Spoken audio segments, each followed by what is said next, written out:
자, 안녕하세요. 여러분과 함께하는 쌍티 스마트 상근쌤입니다. 자, 이번에 알아볼 2021 수시 전형은 학생부 교과 전형으로 분류되는 적성 전형에 대해서 알아보도록 하겠습니다. 자, 적성 전형은 아시다시피 중위권의 희망이라고 불리우는 그런 시험입니다. 보통 3에서 5등급, 크게 보면 6등급까지 학생들이 수도권과 인서울에 진입하기 위해서 많은 전형이 있긴 한데, 이 적성 전형이야말로 가장 유리한 시험이라 할 수 있습니다. 특히 적성 문제 자체가 새롭게, 예전에는 적성 문제가 IQ 테스트처럼 나왔거든요. 근데 요즘에 대부분의 적성 문제는 수능 문제와 거의 비슷하게 출제됩니다.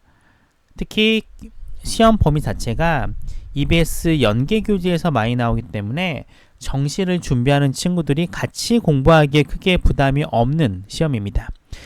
보통 국어와 수학과 영어가 출제되는 대부분의 대학들은 국어와 수학을 많이 써요. 근데 인문계와 이공계 모두 다 수학이 굉장히 중요한 포인트가 되는 시험입니다. 그리고 마찬가지로 시험이기 때문에 어느 정도 연습이 필요한 전형이다라고 말씀드리고 싶습니다. 자, 왜 적성 전형이 왜 중위권의 희망이라고 불리우느냐라고 하면요, 이 3에서 5등급에 해당하는 친구들이 가장 많은 지원하기 때문에 그래요. 보통 1등급과 2등급인 학생들은 거의 지원하지 않습니다. 물론 가천대 같은 경우에는 2등급인 학생들도 지원하긴 하는데, 대부분의 대학들의 지원 학생들의 어떤 분포도를 보면은 3에서 6등급 정도의 친구들이 가장 많다라고 보시면 됩니다.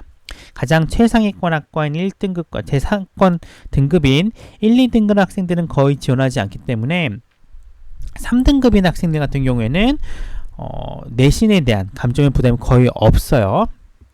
더군다나 3에서 5등급 대 학생들 사이의 내신에 대한 어떤 점수표를 보면은 큰 점수 차이를 보여주지 않고 있습니다. 옆에 보시면 각 대학당 등급당 문항 점수가 나오는데 3등급과 가천대 보시면 3등급과 4등급이 3점 정도 차이가 나요. 그리고 4등급과 5등급 역시 3점 정도 차이가 납니다. 이 3점이라고 하는 건요, 이 적성 문제 0.8문 한 문항도 안 되죠.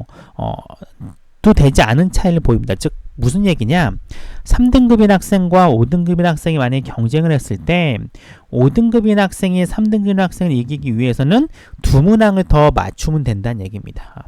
다른 학교도 비슷해요. 물론 36대처럼 2.6문항 정도의 큰 범위도 있긴 하지만 대부분 보면은 한 문항에서 두 문항 정도를 더 맞추면은 자기 앞 등급에 있는 학생들의 어떤 점수를 따라잡을 수 있는 구조로 보입니다. 자, 문제는 이 6등급부터는 이 점수차가 굉장히 커져요. 가천대 같은 경우 보면은 5등급과 6등급 차이가 18점 문제가 차이가 납니다. 그러면은 보통 3, 4, 5등급에서 3점이었는데 6등급부는 6배가 차이가 나요. 즉 6등급인 학생이 5등급인 학생을 따라잡기 위해서는 거의 6문항을 더 맞춰야 되고요. 3등급인 학생을 따라잡기 위해서는 무려 거의 12문항 정도를 맞춰야 되기 때문에 뒤집을 가능성이 없게 되죠. 그래서 보통 적성 같은 경우에는 3에서 5등급 대 학생이 가장 적정하고요. 물론 이제 6등급 대 학생들도 간혹 합격을 보이기도 하지만 그 경우에는 거의 만점에 가까운 점수를 보여줘야겠죠. 여하튼 이런 등급 간 점수차가 3에서 5등급 차가 적기 때문에 중위권의 희망이라고 불리우는 전형이 되고 있습니다. 자, 이 문제를 보시면 제가 보여드리는 게 가천대 작년 문제인데요. 국어, 수학, 영어를 보시면 아시겠지만 거의 수능 문제 형태에 띄고 있습니다. 대신에 수능만큼 복잡하진 않습니다. 왜냐하면 이 시험 자체가 국어, 수학, 영어라고 하는 시험 문제를 각각의 분리된 시험으로 보는 게 아니라요, 1시간 정도 되는 시간 안에 이 세 과목을 모두 다 봐야 돼요. 혹은 두 과목이 모두 되겠죠. 그렇기 때문에 문항 자체가 그렇게 어렵진 않아요. 대신에 1분당 한 문항 정도를 풀어야 되기 때문에 빠른 스피드를 가지고 풀어야 됩니다. 더군다나 대부분의 시험 자체가 사지선다형이기 때문에 문제가 아주 어렵진 않아요. 하지만 빠른 스피드 그리고 문제 적응력이 필요하기 때문에 적성을 보는 친구들은 반드시 지원대학의 홈페이지 들어가셔가지고요, 한 3개년치 기출문제 꼭 풀어보시고 가셔야 됩니다. 아셨죠? 자, 두세 과목을 동시에 푸는 유형입니다. 말씀드렸습니다. 공무원 시험처럼 이 주어진 시간 안에 이 주어진 교과 2개에서 3과목을 모두 풀어야 되기 때문에 굉장히 빠른 속도로 푸셔야 됩니다. 특히 수학 같은 경우에는 좀 어렵잖아요. 그래서 수학이 굉장히 중요하다는 거예요. 국어 같은 경우는 그렇게 크게 점수차가 보이지 않는다고 합니다. 근데 수학 같은 경우는 인문계, 이공계 모두 다 격차가 벌어지기 때문에 수학을 좀 잘한 친구들, 즉 교과 내신으로 봤을 때 3등급 혹은 모의고사 내신 3등급인 친구, 근데 국어와 영어가 조금 덜 나온 친구들 같은 경우에는 적성고사를 타겟으로 해서 시험 공부를 해주는 것도 나쁘지 않아 보입니다. 자, 쭉 보시면 하나, 둘, 셋, 넷, 다여, 일곱, 여덟, 아홉, 열, 열하나, 그쵸? 둘, 넷, 여섯, 여덟, 11개 대학에서 적성고사를 보는데 11개 중에서 국영수 세 과목을 보는 대학교는 가천대와 을지대고요.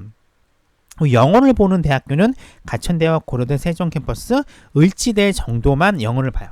나머지 대학들은 국어와 수학을 보기 때문에 영어가 조금 부족한 친구들 같은 경우에는 가천, 고대, 을지대를 뺀 나머지 대학교를 좀 공략하는 게 좋겠죠. 근데 만약에 영어에 조금 강점이 있는 친구라면은 가천, 고대, 을지대를요 좀 최우선적으로 생각해 보는 것도 전략이라고 생각이 듭니다. 자, 최저가 있는 대학교도 있어요. 고대, 세종 같은 경우에는 국수탐 1개, 3개 혹은 영어 2등급 하나를 요구하고요. 평택대 간호학 같은 경우에는 2개 합 6을 최저로 요구합니다. 하지만 나머지 대학들 모두 최저를 요구하지 않기 때문에 조금 중위권 친구들한테는 수월한 전형이 되겠죠. 자, 고4 일정이 나오는데 이게 학기 초에 나왔던 것보다는 일정 변화가 있습니다. 수원대와 평택대 일정이 바뀌었어요. 그쵸? 수원대는 원래는 17, 18일 자연인문계 나눠서 봤는데 이번에 코로나 대책을 보니까 17일부터 21일까지 5일 동안, 무려 5일 동안 계열과 상관없이 지정된 공간에서 시험 문제를 본다라고 합니다. 근데 이게 어떻게 처리할지 잘 모르겠어요. 5일이기 때문에 시험 문제를 이렇게 많이 만든다는 건 잘 모르겠는데 어쨌든 지금 수원대는 5일 동안 나눠서 보고요. 평택대는 12월 4일과 5일에 나눠서 본다고 합니다. 적성고사 가장 큰 장점은 이 대학별로 전형 일정이 전혀 겹치지 않는다는 겁니다. 그래서 보통 적성을 치는 친구들은 6적성이 생각보다 많아요. 5개에서 4개 이상 치는 친구들이 많기 때문에 이 대학을 선택하는 데 있어서 크게 부담은 없어요. 겹치지 않기 때문에. 그래서 자기가 보는 어떤 교과, 수능 최저 여부, 그리고 지원하는 대학의 수준에 맞춰가지고요. 적절히 지원하시면 돼요. 더구나 적성 같은 경우에는 은근히 이 중복 합격이 많습니다. 중복 합격이 많다는 얘기는 추가 합격도 많다는 내용이기 때문에, 왜냐하면 적성고사를 보는 친구들은 그렇게 범위가 많지는 않거든요. 다양하지 않기 때문에 보통 적성고사 치는 애들이 딴 대학도 쳐요. 그러다 보니까 상위권 대학에서 만약에 합격이 되면은 밑에 있는 학교에서 추가 합격이 발생할 수밖에 없는데, 적성고사는 보통 중복해서 많이 보기 때문에 추가 합격도 많다라고 말씀드리고 싶습니다. 자, 정리해 보도록 할게요. 적성고사는 보통 내신 3에서 6등급 친구들이 지원하지만 사실상 보면은 3에서 5등급대 경쟁이라고 보시면 돼요. 6등급대 친구들은 조금 힘듭니다. 그리고 지금 방학이 끝났잖아요. 그렇죠? 지금부터 준비를 하셔야 됩니다. 근데 문제 자체가 어렵진 않아요. 지금까지 충분히 수능을 준비했던 친구들이라면은 단지 이제 스피드, 푸는 속도를 좀 맞춰줘야 되기 때문에 지금부터는 연습을 하셔야 돼요. 왜냐하면 서경대 같은 경우에는 어느 대학이죠? 서경대 맞죠? 서경대 같은 경우에는 10월 11일 바로 다음 달부터 시험을 보기 때문에 빨리 준비를 하셔야 됩니다. 근데 중요한 거는 수능식 문제이기 때문에 그렇게 큰 부담은 없어요. 정시를 공부하다 생각을 하시고 공부해 주시면은 크게 문제가 없고요. 말씀드렸다시피 정해진 시간, 보통 1시간에 다 풀어야 되기 때문에 스피드가 관건입니다. 그리고 특히 중요한 거는 수학이 굉장히 비중이 크기 때문에 수학의 강점이 보이는 친구들이라면은 충분히 도전해 볼 만한 그런 과가 전형이 아닐까 생각이 듭니다.